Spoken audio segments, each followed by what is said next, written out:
Moi, je voudrais commencer par rendre hommage à Pavel Yourov et à Denis Grichkou, qui sont tous les deux pris en otage par les miliciens, nous ne savons pas d'ailleurs par qui, mais probablement par des miliciens russes ou ce qu'on appelle des miliciens pro-russes. L'un d'entre eux est un metteur en scène de très grand talent, l'autre, je le connais moins. Ce sont deux artistes, ils sont des nôtres, leur place devrait être ici, dans cette salle, à nos côtés, et non pas dans la geôle où ils se trouvent avec quelques autres disparus. Et je remercie les jeunes gens qui sont là, au fond de la salle, pour les rappeler à notre souvenir. Je voudrais aussi remercier mon ami Constantin Sigoff de nous accueillir à nouveau aujourd'hui. Je voudrais remercier Léon Wieselter qui est ici et Timothy Snyder qui nous rejoindra tout à l'heure d'avoir pris l'initiative de ces journées de réflexion et de solidarité. Je voudrais dire ma grande émotion également d'être dans cette salle même et dans ces lieux mêmes où je me retrouve quelques semaines après m'y être trouvé pour la première fois le jour où nous avons lancé, avec Galia Ackerman, notre forum Ukraine-Europe, ici même, au milieu de ces livres, dans cette ancienne université, l'une des plus anciennes d'Europe, qui fêtera l'année prochaine son 400e anniversaire, l'un des hauts lieux où souffle l'esprit d'Europe et où je suis très heureux de me retrouver à nouveau. Je voudrais vous parler donc, comme vous l'a dit Constantin, je voudrais vous parler d'Arturo Ui et de sa résistible ascension. Vous savez naturellement à quoi je fais allusion, vous savez qui est Arturo Ui. C'est le personnage, c'est le héros d'une pièce de Bertolt Brecht, écrite en 1941, au zénith du pouvoir hitlérien, au moment où le nazisme a plongé l'Europe et le monde dans une catastrophe sans précédent. Et Bertolt Brecht écrit un texte absolument génial, aussi génial car aussi juste que Le dictateur de Charlie Chaplin, où il dépeint Adolf Hitler sous les traits, mêlé d'un petit gangster et d'un grand dictateur. Un petit gangster de Chicago, le patron du gang des choux-fleurs, qui se bat avec d'autres chefs de gang, qui est aussi ridicule que terrifiant, qui est aussi grotesque que démoniaque, et dont le caractère démoniaque se nourrit précisément du fait qu'il est grotesque. Donc, quand je propose d'intituler cette rencontre « La résistible ascension d'Arturo Poutine », la résistible ascension d'Arturo Poutine, c'est à cela que je fais allusion. Et c'est dans l'idée de commencer de brosser, ici, avec vous, un portrait, mon portrait en tout cas, de Vladimir Poutine.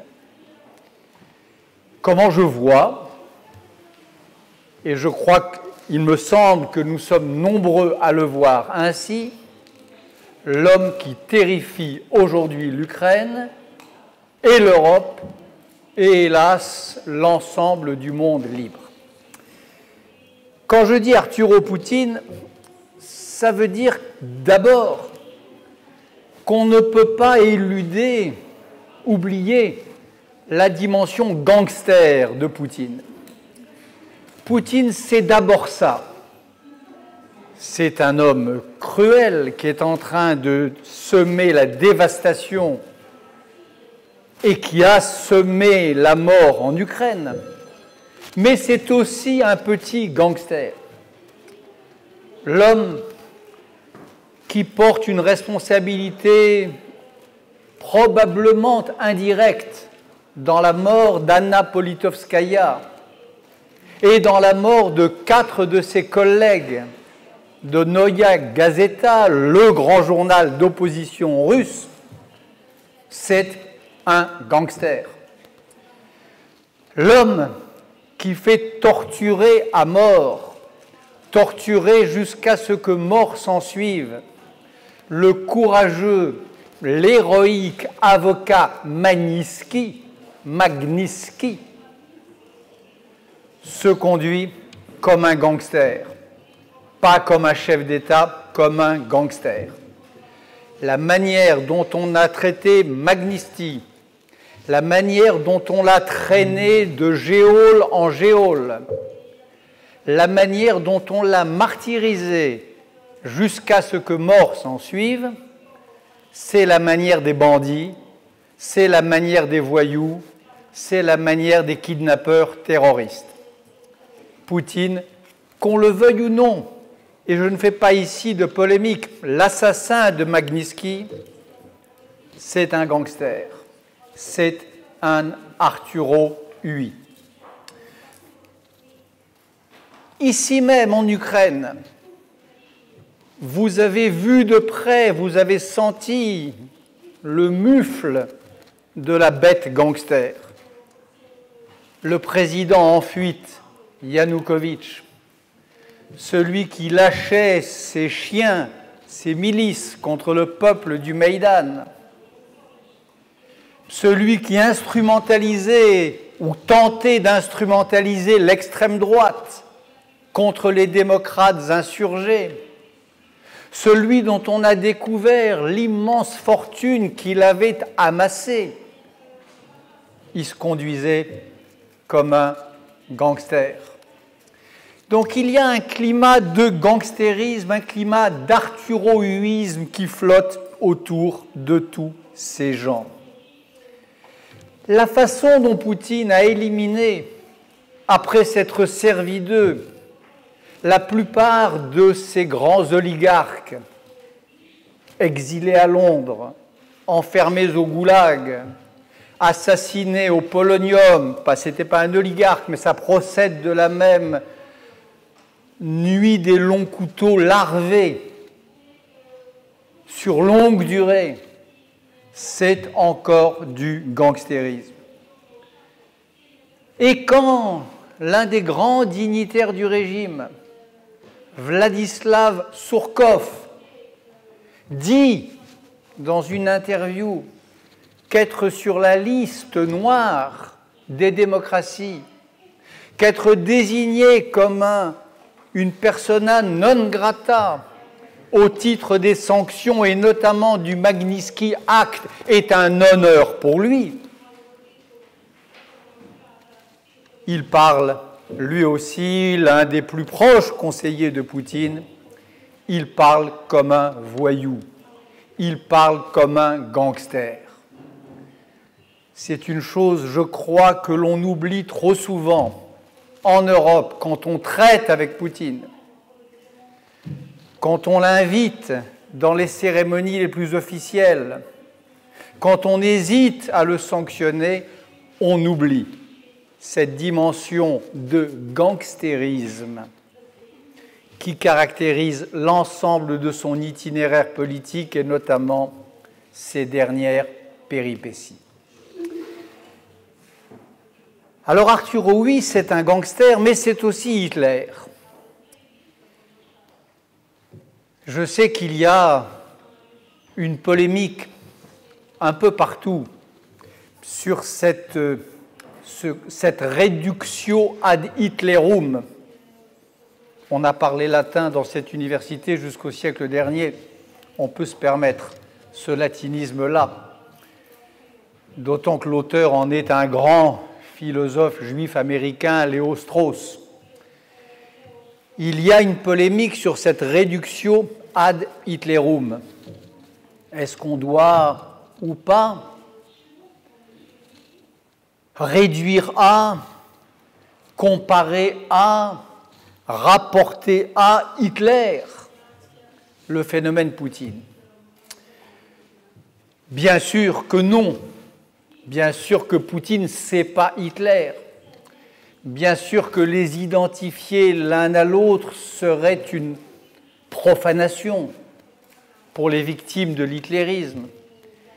Et heureusement, il n'y a pas eu d'Hitler avant Hitler et j'espère de toute mon âme qu'il n'y en aura pas après. Mais enfin, une fois qu'on a dit cela, une fois que l'on a dit que rien ne se peut comparer ou identifier à cette force, à cette radiation noire qui émanait de l'hitlérisme, tout de même, on ne peut pas donner complètement tort à Hillary Clinton lorsqu'elle dit que si tout ça semble familier, c'est que ça rappelle l'hitlérisme. On ne peut pas donner tout à fait tort au prince Schwarzenberg, qui depuis sa haute civilisation, sa haute culture de grand Européen tchèque, sent lui aussi quelque chose qui lui rappelle un passé qui n'a pas passé.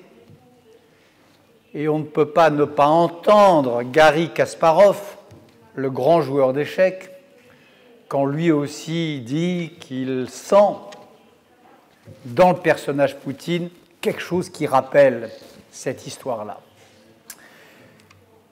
Garry Kasparov, c'est important parce que les dirigeants occidentaux sont très impressionnés par la stratégie de Poutine et ils la qualifient de stratégie de joueur d'échecs. C'est le plus grand cliché que l'on peut lire dans la presse occidentale, c'est Poutine, grand joueur d'échecs.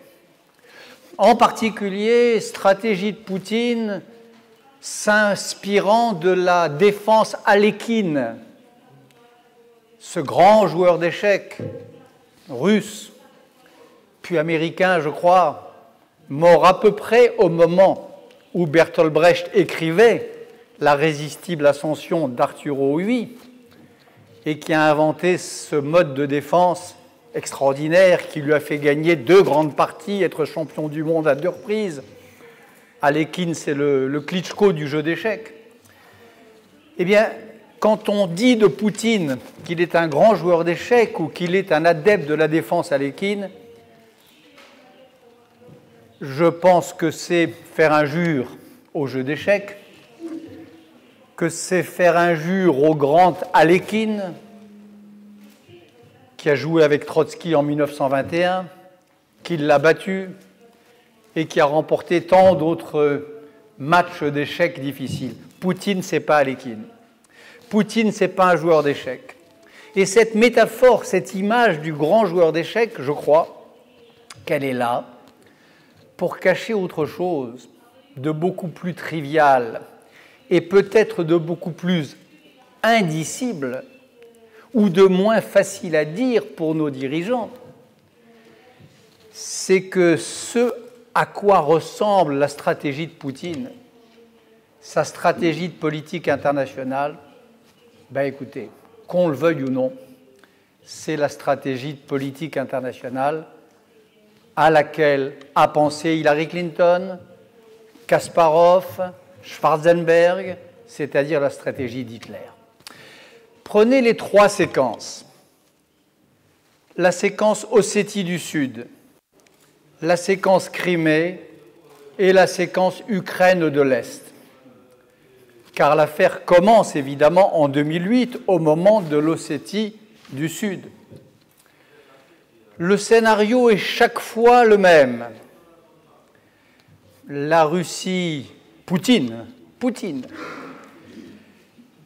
lève la voix pour dire que ses compatriotes ou ses frères russophones sont physiquement menacés. Ils volent à leur secours en envoyant les chars, dans le cas de l'Ossétie du Sud, en envoyant des bandits et des soldats, dans le cas de la Crimée, et en envoyant des bandits et peut-être demain des soldats dans le cas de Donetsk et d'autres localités de l'Est. Et puis, une fois le but atteint, une fois qu'il a annoncé à l'opinion mondiale qu'il y avait un risque vital pour ses compatriotes par la langue ou par l'esprit, une fois qu'il a envoyé ses troupes ou ses miliciens les protéger, entre guillemets, il déclare urbi et orbi, dans une grande émission de télévision comme celle du 17 avril, dans un grand discours à la Douma quelques jours plus tard, que c'est fini, qu'il s'arrête là, que son œuvre de civilisateur grand russe est achevée et qu'il n'en veut pas plus. Et l'opinion européenne, les dirigeants européens et américains élèvent la voix, grondent un peu, mais choisissent de penser, choisissent de croire qu'il convient de le croire sur parole. Ce scénario-là, le scénario Ossétie du Sud, Crimée, Donetsk, on peut prendre le problème par le biais que l'on voudra. C'est comme une réplique du scénario remilitarisation de la Rhénanie, Anschluss et Sud-Est de Tchécoslovaquie et le petit bout de Lituanie. C'est le même scénario. La démarche, la stratégie, les justifications du régime allemand de l'époque étaient exactement les mêmes jusqu'au référendum organisé en Autriche au lendemain de l'Anschluss, qui donnait 98, quelque chose % de suffrages s'exprimant en faveur de l'Anschluss, qui évidemment ne peut pas ici ne pas vous rappeler quelque chose, le soi-disant référendum, le référendum fantoche, le référendum crapuleux, qui prétend avaliser la vassalisation de la Crimée. Quand vous regardez les discours des hiérarques allemands de ce temps-là, quand vous relisez les déclarations de Daladier ou de Chamberlain, qui commençaient toujours par dire que c'était inacceptable, que la communauté internationale ne laisserait pas faire, et puis qui finissaient, après que le chancelier, comme on l'appelait, ait promis que son appétit était rassasié, qui finissait par dire, comme Chamberlain, après les Sudètes, le chancelier Hitler est un gentleman. Mettez Obama à la place de Chamberlain, mettez Angela Merkel à la place de Daladier, et vous aurez à peu près le spectre des réactions des dirigeants occidentaux face à l'appétit croissant de Vladimir Poutine. Donc on n'est pas dans la défense à l'équine. On n'est pas dans un jeu d'échecs particulièrement habile. On n'est pas dans Kasparov.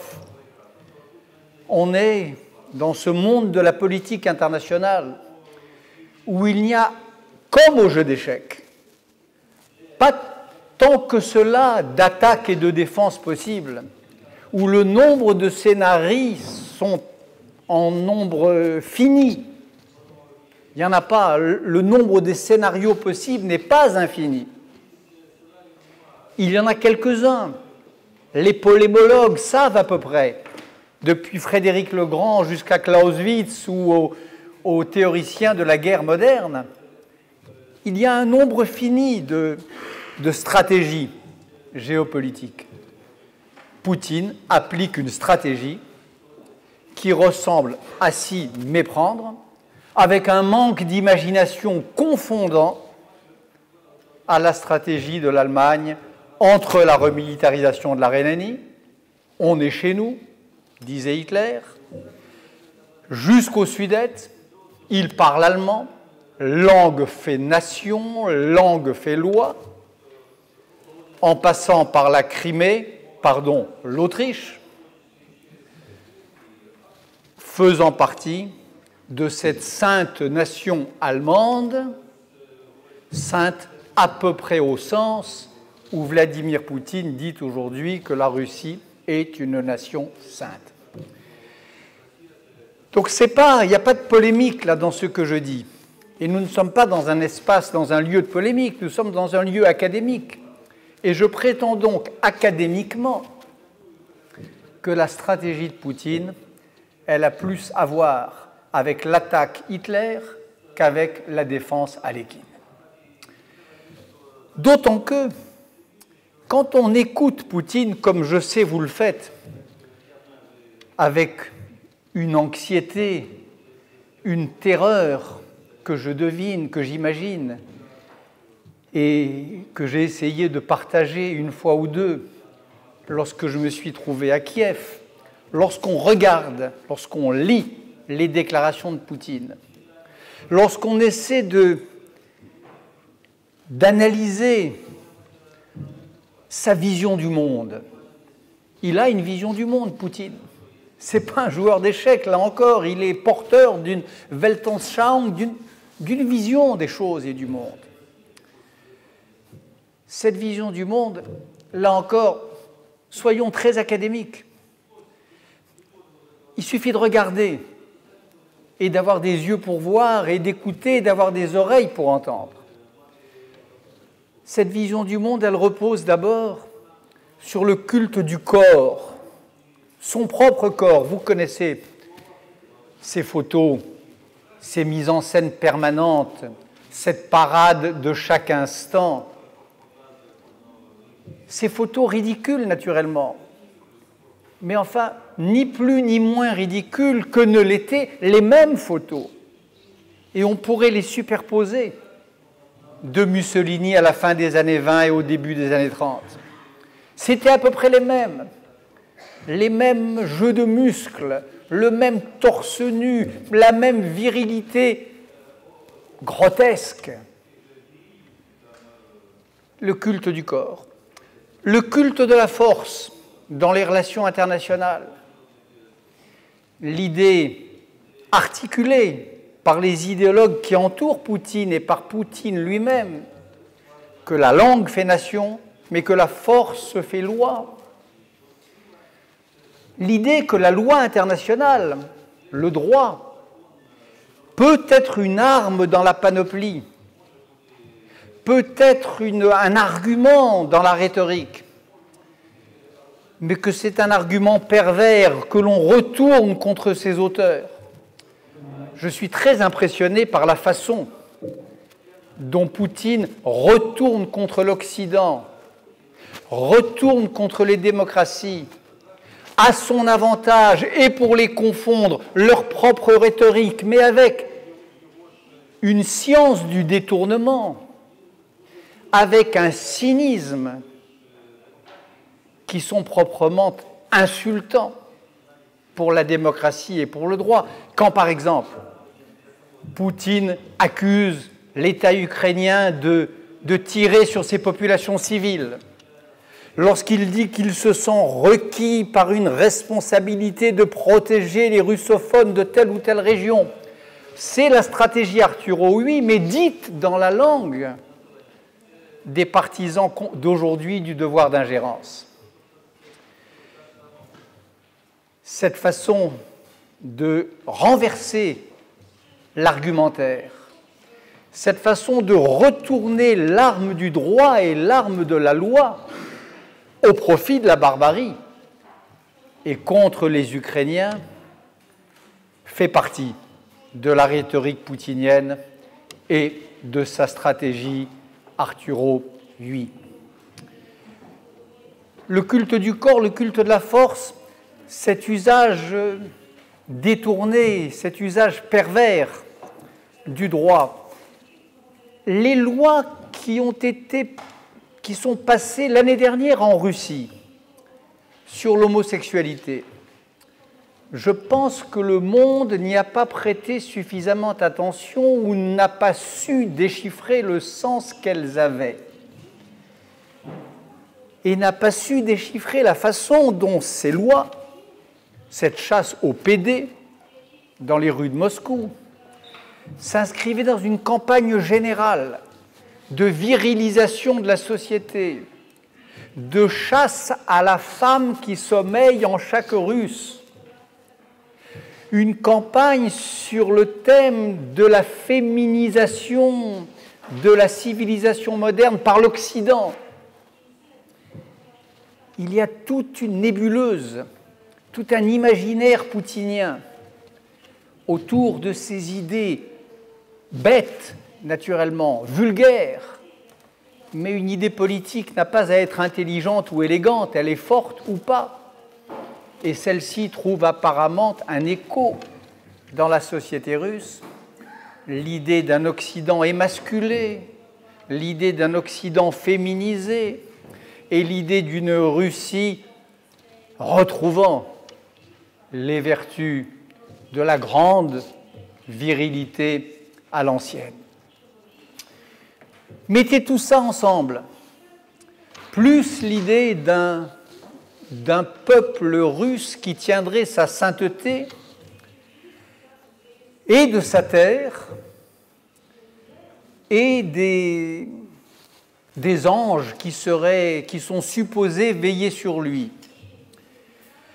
Un peuple russe qui tiendrait sa mission de son ancrage dans une terre ancestrale et de son lien préférentiel, électif, avec un ciel très ancien. Tout ça, ça ressemble aussi à s'y méprendre. Pas dans l'ordre de la stratégie cette fois, mais dans l'ordre de l'imaginaire, dans l'ordre des passions politiques. Ça ressemble à ce qui c'est le folk allemand. Ceux qui étaient volkisch et ceux qui ne l'étaient pas, ceux qui étaient de l'ordre de la vérité et de la sainteté du peuple et de ceux qui ne l'étaient pas. Il y a cela chez Poutine. Et l'idéologie poutinienne, là encore, qu'on le veuille ou pas, elle tourne autour de ces grands astres noirs terribles qui ont fait tant de mal à l'Europe et qui sont ceux du fascisme historique. Poutine est un fasciste. D'ailleurs, quand on regarde, tout ça est académique. Nous sommes là, sous la tutelle et la protection de ces grands esprits. C'est pas de la provocation. Je crois très rigoureusement à ce que je vous dis, de même que je crois très profondément au sérieux de la référence dans l'entourage de Poutine à ce personnage que vous connaissez bien, qu'on ne connaît pas bien en Occident. C'est Timothy Snyder qui nous a appris à le découvrir, qu'est Alexandre Douguine, l'idéologue du poutinisme, Alexandre Douguine. J'avoue que jusqu'il y a quelques mois, je ne savais pas très bien qui était Alexandre Douguine, professeur dans une université de Moscou, il doit avoir 55 ans, peut-être 60 ans, bien vivant. Je ne savais ni qui il était, ni ce qu'était exactement l'idéologie eurasiatique dont il se fait le chantre et qu'il a refilé à Poutine et à son entourage. Aujourd'hui, je sais un peu mieux. J'ai regardé de près. Alexandre Douguine, c'est d'abord le patron d'un parti qui est né en 1992, avant lui, si j'ose dire, par l'action d'un sinistre personnage qui s'appelle, avec lequel Douguine a rompu, qui s'appelle Édouard Limonov. Édouard Limonov, qui est un vrai fasciste russe, et qui crée en 1992 un parti qui s'appelle le Parti national bolchevique, PNB en français. Le PNB, c'est le produit national brut et c'est aussi le Parti national bolchevique. Douguine, 10 ans après, 9 ans après, je crois en 2001, transforme le PNB de Limonov en un PNB douguinien et poutinien, douguino-poutinien.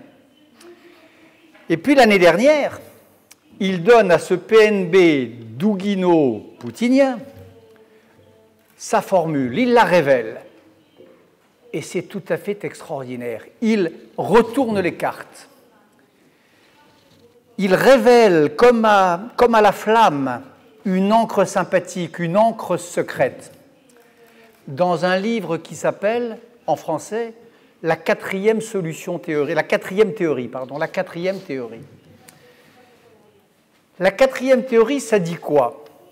Quatrième théorie, par parenthèse, c'est donc un livre d'Alexandre Douguine, l'inspirateur, l'un des inspirateurs de Poutine, l'inspirateur direct de quelques-uns des membres les plus influents de son entourage. Ce livre, dans sa traduction française, par parenthèse, il est préfacé par un personnage que vous ne connaissez pas sûrement, tant mieux pour vous, mais que nous, en France, on connaît bien, qui s'appelle Alain Soral. Alain Soral, c'est le nazi français.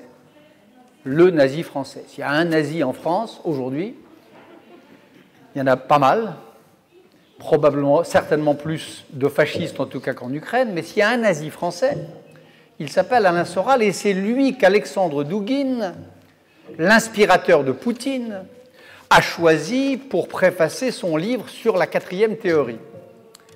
De même que l'autre livre, Commentaire au premier, qui est un livre d'entretien, tenu par Alexandre Douguine afin d'éclairer ou d'éclaircir les points obscurs de sa doctrine, c'est un livre d'entretien avec un Français encore, dont le nom ne vous dit sûrement pas grand-chose non plus, mais qui, pour nous, Français, veut dire beaucoup, et c'est même un nom qui brûle, c'est un nom terrible, c'est le nom de Alain de Benoît, autre théoricien du fascisme français. Donc Douguine, il écrit 2 livres. La quatrième théorie, le livre d'entretien, l'un préfacé par un nazi, l'autre préfacé par le théoricien français de la Nouvelle Droite. Et ces livres disent quoi? Ils se réfèrent, ils rassemblent des bouts de doctrine très très anciens qui remontent au début des années 20 en Russie. Ils rassemblent dans une espèce de bric-à-brac idéologique, cacophonique, mais là encore, les idées, quand elles deviennent politiques, n'ont pas à être cohérentes ni savantes, elles sont. Alors il reprend, Douguine, des thèses qui viennent de très grands savants, comme Roman Jakobson ou le grand linguiste Jemslev, les théoriciens du cercle de Prague. Il détourne tout ça dans une espèce de théorie fumeuse, opposant les langues asiatiques d'un côté, les langues européennes d'un autre côté, et puis les langues finno-finlande, je ne sais plus quoi, enfin, qui se tiendraient au milieu. Et à partir de ce substrat linguistique, c'est-à-dire de cette version mal comprise, mal digérée, des grandes idées de Jemslev et de Jakobson et d'autres, qui ne sont pas d'ailleurs sans rapport avec le nationalisme linguistique au nom duquel Poutine a envahi la Crimée et voudrait aujourd'hui envahir l'Ukraine de l'Est. À partir de tout ça, de ce salmigondi, il fabrique une idée, un concept, qui est le concept de la troisième formule. Il y a la formule européenne, occidentale, basée sur ces valeurs corrompues, décadentes, inutiles, vieillies, condamnées, que sont la démocratie, les droits de l'homme, la liberté. Il y a le despotisme asiatique, qui lui aussi est terriblement peu tendance, terriblement vieux. Et puis il y a au milieu ce que Douguine appelle soit la troisième formule, soit la troisième Rome, soit le troisième Empire, et qui est cette autre hypothèse de civilisation dont le poutinisme se prétend porteur. Et il faut bien regarder la manière dont les hypothèses de Dugin se sont formées. Il faut les prendre très au sérieux. Le douginisme, c'est-à-dire le poutinisme, se sont formés il y a donc 20 ans, enfin sur les 20 dernières années, mais ça a commencé il y a 20 ans, au moment où aux États-Unis, la grande polémique qui faisait rage, les deux grandes hypothèses théoriques étaient l'hypothèse Fukuyama et l'hypothèse Huntington. D'un côté, l'idée d'une histoire achevée, d'un monde unifié, sous l'étendard, le bel étendard de la démocratie et du libéralisme. C'était l'hypothèse Fukuyama, qui s'inspirait de Kojève, qui s'inspirait lui-même de Hegel, et puis il y avait de l'autre côté, en Amérique et en France et en Europe, l'hypothèse Huntington, c'est-à-dire l'idée que l'histoire ne s'arrête jamais, que c'est une illusion que de se croire entré dans le dimanche de l'historicité, et qu'en vérité, l'histoire continuait avec des affrontements d'une grande violence et d'une grande radicalité, en particulier l'Occident contre l'islam. Dugin, l'idéologue de Poutine, il intervient dans ce débat-là. Il est la réponse russe à cette discussion américaine. Il pense, comme Huntington, que Fukuyama se trompe, que l'histoire ne s'est pas arrêtée, que Poutine a eu tort dans les premières années de son règne de tendre la main à l'OTAN, au NATO, qu'il a eu tort de sembler se rallier aux idéaux européens quand il reprend le sceptre de Yeltsin. Donc Fukuyama a tort. L'histoire n'est pas finie. La démocratie n'a pas gagné. Mais Huntington a tort aussi, dit Dugin, le très sérieux Dugin. Huntington a tort aussi, parce que l'alternative à cet Occident dégénéré, dévirilisé, féminisé, décadent, ce n'est pas l'islam radical, mais c'est l'eurasisme. Donc je crois qu'il faut, là encore, on a toujours intérêt, me semble-t-il, à prendre au sérieux ses adversaires. On a toujours intérêt, en l'occurrence, à voir que c'est Angelou, ce n'est pas Alekhine, et à voir que c'est ce corpus théorique-là qui gît derrière, qui se cache derrière les poses de Matamor et la parade poutinienne. Poutine, c'est un clown, c'est un pantin. Sur le fond de cette idéologie eurasiatique dont la Russie se veut l'épicentre et dont les Russes douginiens et poutiniens voudraient que l'Ukraine soit l'épicentre. Il faut prendre cela très au sérieux car cette idéologie-là, que je viens de décrire à grands traits, cette idée de la troisième solution, cette idée de la troisième Rome, cette idée du troisième empire, c'est une vision du monde fasciste.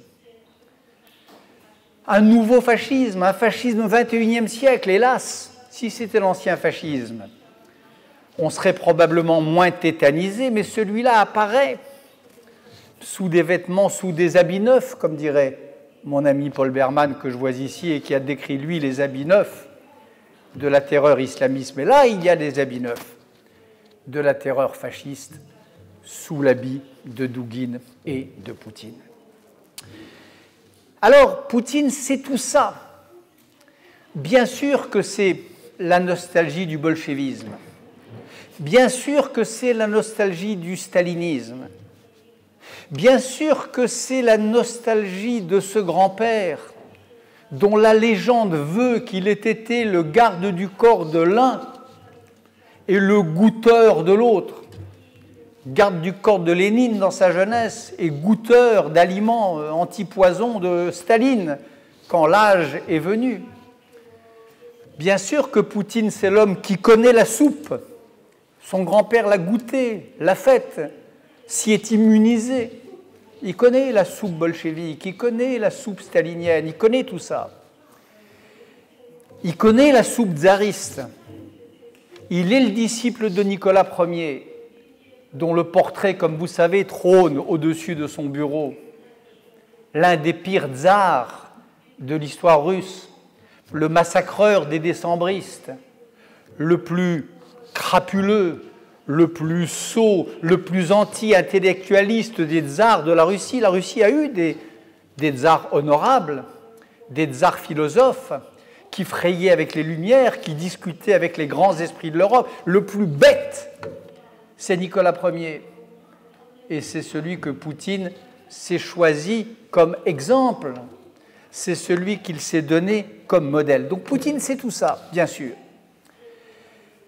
Mais c'est aussi, par quelque bout qu'on le prenne, le retour de ce fascisme, le retour et la transformation, le retour et la métamorphose de ce fascisme européen. Et là encore, ce n'est pas un argument, ce n'est pas un slogan, ce n'est pas un propos de tribune, c'est de l'histoire des idées que je parle là.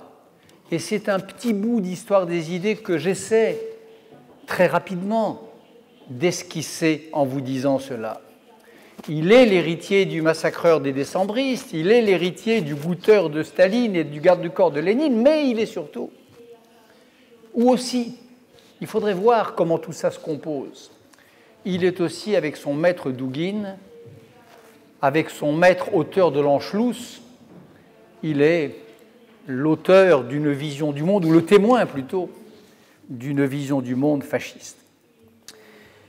Et quand je dis par quelques bouts qu'on le prenne, il y a un bout par lequel je ne peux pas ne pas le prendre, en tout cas moi, français, citoyen français, et européen d'origine française, parce que je me sens de moins en moins français, de plus en plus européen, donc je choisis de me caractériser comme citoyen européen d'origine française. Je ne peux pas ne pas penser à une chose, tout de même,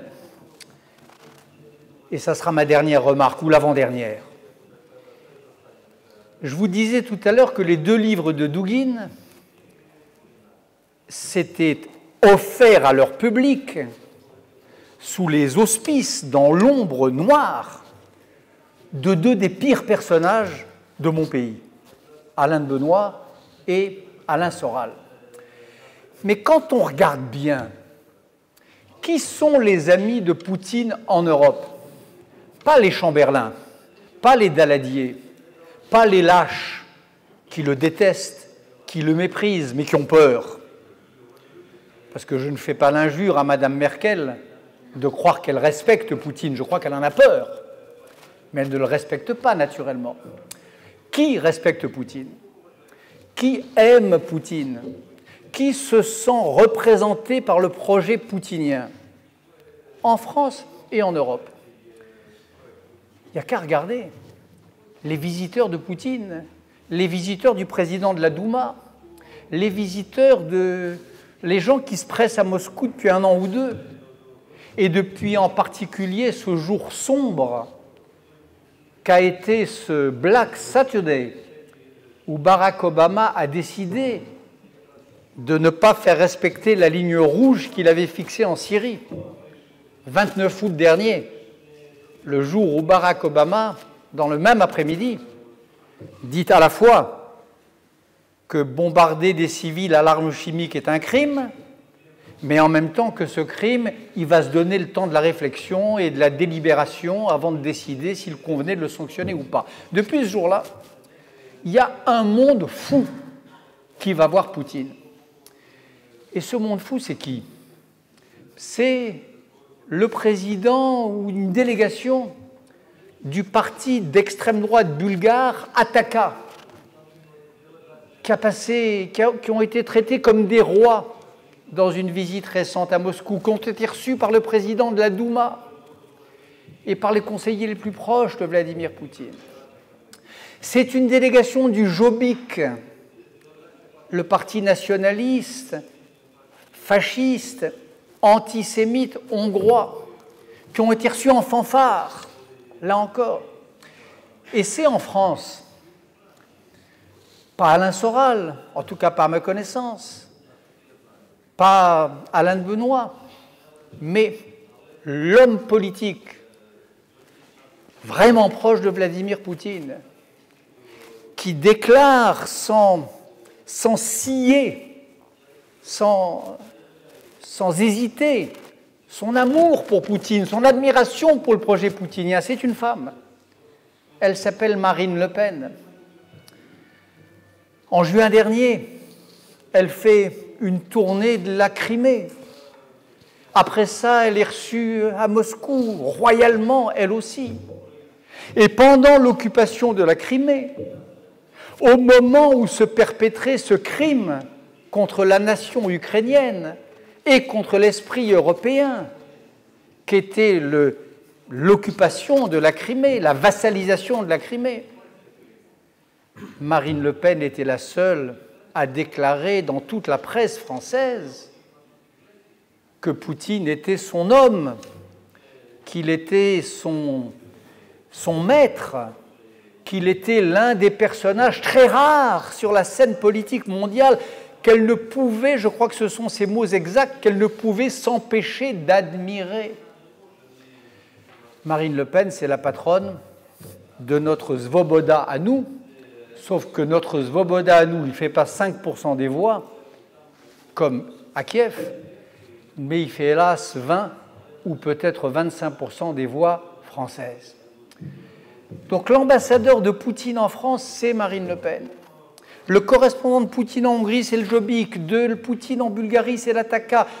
En Belgique, ce sont les séparatistes flamands. Tout ce qu'il y a de pire, de plus nauséabond dans l'Europe d'aujourd'hui est comme aimanté, magnétisé par l'aimant poutinien. Et quand on regarde, j'ai regardé ça de près, presque un par un, quand on regarde les fameux observateurs qui sont venus en Crimée, soi-disant, veiller au bon déroulement du référendum, qui sont venus veiller au bon bourrage des urnes, ils étaient, je crois, 135 ou 165, je ne sais plus. Pour la plupart, et la propagande russe disait des députés, des responsables de grandes formations politiques. La plupart d'entre eux, sinon tous, étaient des gens, pour la France, membres du Front National ou qui y étaient passés. Pour le reste de l'Europe, proches ou parfois directement liés à ces partis d'extrême droite. L'une des personnalités les plus importantes, celui qui menait la délégation, il s'appelle Luc Michel, oubliez ce nom. C'est un nazi belge, un néo-fasciste belge. C'était ça, les observateurs appelés à sa rescousse par Poutine et par ses fantoches en Crimée pour veiller au bon déroulement du scrutin. De même que, il y a une télévision en France qui s'appelle Pro-Russia TV, qui est une émanation directe du poutinisme. Alors, ce n'est pas l'ambassadeur, ça, c'est la voix de Poutine en France. Et dans toute une partie de l'Europe, c'est une télévision importante. Pro-Russia TV.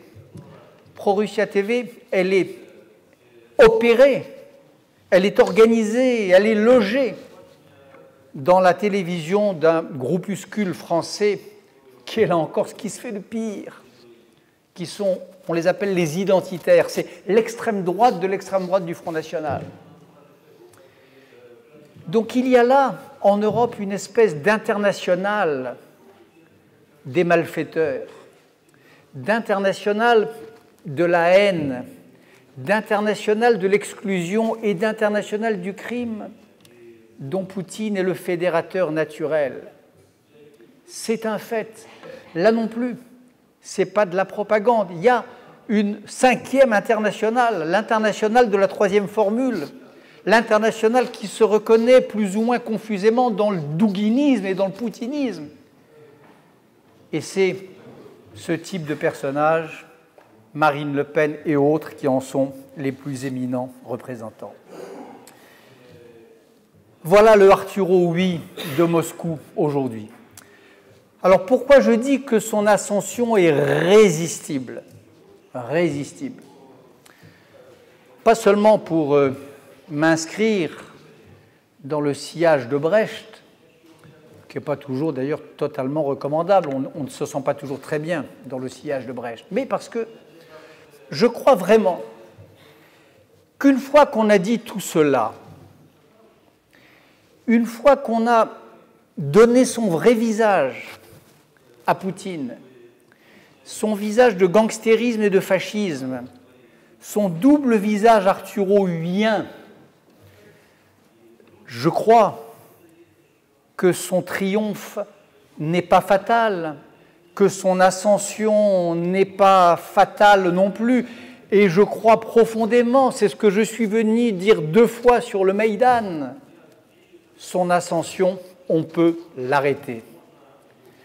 Je l'ai dit sur le Maïdan, je l'ai dit dans mon pays, c'est-à-dire en Europe, à de très nombreuses reprises. Je crois qu'on peut l'arrêter pour 2 raisons. D'abord parce qu'il est faible, et ensuite parce que nous sommes forts. Les fascistes, vous savez, il y a toujours, sous leur pose de matamor, un fond de faiblesse caché. Il y a des pages auxquelles je pense souvent et auxquelles je ne peux pas ne pas penser quand je vois Poutine parader torse nu dans la chasse à l'ours ou la chasse à je ne sais pas quoi. Ce sont les pages que Curzio Malaparte consacre à Himmler dans ce grand roman qui s'appelle Caput. Il décrit Himmler au sauna. Au sauna. Hitler nu, Himmler nu au sauna. Et Malaparte le décrit avec une précision, une cruauté extraordinaire, et surtout, il a soudain cette révélation qui s'impose à tout lecteur probe, honnête, de Caput. C'est que Himmler a peur, c'est que Himmler est faible, c'est qu'Himmler n'est si méchant que parce qu'il est très faible, que parce qu'il est affecté d'une peur panique existentielle très ancienne et très profonde. Et il raconte, il décrit, comme d'autres écrivains, ce fond de panique sexuelle peut-être, d'ailleurs, c'est l'hypothèse de Himmler, qui est toujours derrière la parade fasciste. Et je crois qu'il y a de cela chez Poutine. Poutine sait que son pays est un pays faible. Il sait que sa population est en déclin. Il sait que son armée, qu'il est en train d'essayer de moderniser à marche forcée, n'est pas encore une armée offensive capable d'affronter une armée occidentale. Les experts, les stratèges occidentaux s'accordent en général à dire que 15% du potentiel militaire de Poutine est véritablement opérationnel et a réussi à sortir des décombres, des ruines où le soviétisme avait laissé son armée. 15%, c'est beaucoup. C'est assez pour occuper la Crimée. C'est assez pour terroriser une armée ukrainienne qui, au terme des accords signés par la Russie, avait accepté de se désarmer. Et nucléairement et militairement. Mais ce n'est pas assez pour intimider l'Occident. Ce n'est pas assez pour faire peur à cette grande nation qu'est la nation européenne.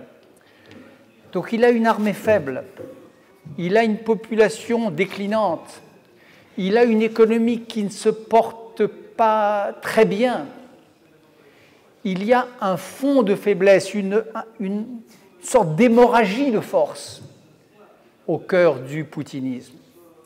Et inversement, l'Europe, si elle le voulait, si Mario Draghi avait ne serait-ce que le 10e, même pas, le 30e, 1/30e, 3% de l'imagination et du talent qu'il a eu pour sauver les banques européennes de la faillite après la crise de 2008.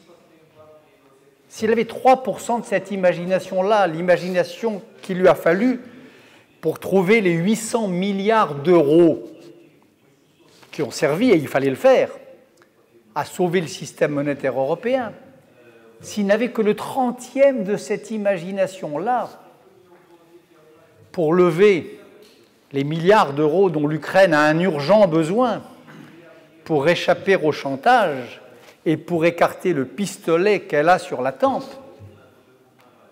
Mario Draghi contribuerait à sauver l'Ukraine. Si tous les consommateurs d'énergie, de gaz russes se donnaient la main pour grouper leurs achats, pour diversifier leurs investissements, pour imaginer ensemble les solutions du futur, là encore, Poutine entendrait le message, il verrait l'avertissement, et en tout cas, nous nous ferions entendre, à coup sûr. Si les Européens n'avaient qu'un peu de courage, le courage qu'ils ont eu, le jour où 3 de leurs ministres des Affaires étrangères sont venus à Kiev, ont fait reculer Yanukovych, ont obtenu la libération d'une opposante emprisonnée. Ça a marché ce jour-là. Il y avait un grand ministre des Affaires étrangères, le ministre polonais, qui a parlé vrai, qui a parlé fort, une force dictée par l'intelligence et par la crainte, par la colère et par la peur. La peur pour le peuple polonais qui, comme les Baltes, se sent aux avant-postes. Et puis la colère face à cette inertie occidentale. Poutine avait reculé cette fois-là. Que les Européens retrouvent ce ton, retrouvent cette force, qu'ils reculeraient encore. C'est pourquoi je pense, comme je l'ai dit sur le Maïdan, la première fois où vous m'avez fait l'honneur de me demander de m'y exprimer, je crois plus que jamais que Poutine n'est fort que de notre faiblesse, que l'une des forces du fascisme est peut-être la plus essentielle, c'est le défaitisme des démocrates, c'est le défaitisme des idées et des valeurs dont ils sont porteurs. Et c'est pour ça que j'attache un si grand prix à l'initiative de Léon Wieselter et de Timothy Snyder, c'est-à-dire à l'affirmation ici, à Kiev, dans ce lieu, chez toi, mon cher Constantin, l'affirmation de ces valeurs de droit, de démocratie et de liberté, dont vous êtes les porteurs au moins autant que nous et peut-être davantage, et dont vous êtes aujourd'hui les sentinelles. Je vous remercie. C'est il y a 95 ans, 2 Allemands qui sont les frères Strasser, Gregor et Otto Strasser. Ils inventent le national-bolchevisme. C'est grotesque quand ils l'inventent. Ces 2 espèces de petits voyous ridicules qui ne savent pas très bien s'ils sont pour Lénine ou contre Lénine. Ils inventent le national-bolchevisme. Et c'est l'embryon du parti du NSDAP, du parti nazi. Donc l'idéologie, elle est toujours à la fois, ce genre d'idéologie-là, c'est à la fois fragile, ridicule, mal formulé, mal ficelé, et en même temps c'est solide, c'est consistant, ça programme des mots et ça programme des actes, et des mots qui tuent. Donc je crois que les deux sont là, en France, autour d'une petite institution qui n'était pas le contraire de notre forum, qui s'appelait le Collège de sociologie. Le Collège de sociologie, c'était le forum Europe-Ukraine de l'époque, sauf que étaient à sa tête Georges Bataille, Michel Léris, Roger Caillois et d'autres, les grands esprits de l'époque. Et la seule question qu'il posait, la seule question qui valait et qu'il posait, c'était « il faut, face à cette idéologie-là, opposer une autre idéologie. Il faut, face à cet imaginaire, opposer un autre imaginaire. Il faut, face à l'idée nazie, opposer l'idée démocratique. Il faut, face à l'Europe des nazis, disaient les gens du Collège de sociologie, Georges Bataille, il y a un texte très célèbre où il dit « il y a l'Europe des nazis, qui est l'Europe de Richard Wagner, qui est l'Europe de Chamberlain, qui est il faut opposer une autre Europe, une Europe démocratique. » Aujourd'hui, c'est pareil. Face à l'eurasisme de Douguine et de Poutine, je crois qu'il faut poser, comme le fait le peuple ukrainien, avec une vaillance et un courage qui forcent l'admiration du monde, il faut poser l'hypothèse de l'Europe et le faire avec la flamme, avec le panache et avec l'héroïsme que vous avez manifesté sur le Maïdan et dont votre jeunesse a payé si souvent, trop souvent, le prix, au prix le plus fort, le prix du sang. Donc c'est idéologie contre idéologie. Et c'est ça qui fait l'importance, je crois, du rassemblement de ces jours-ci. Le fait que des hommes comme Léon, comme Berman, comme Michnik soient venus ici, c'est ça que ça signifie. C'est que les idées, dans cette bataille-là, dans la bataille que vous êtes en train de mener et aux avant-postes de laquelle vous êtes, les idées sont comme des fusils. Les idées sont des armes efficaces et redoutables pour les salauds quand elles sont dirigées contre eux.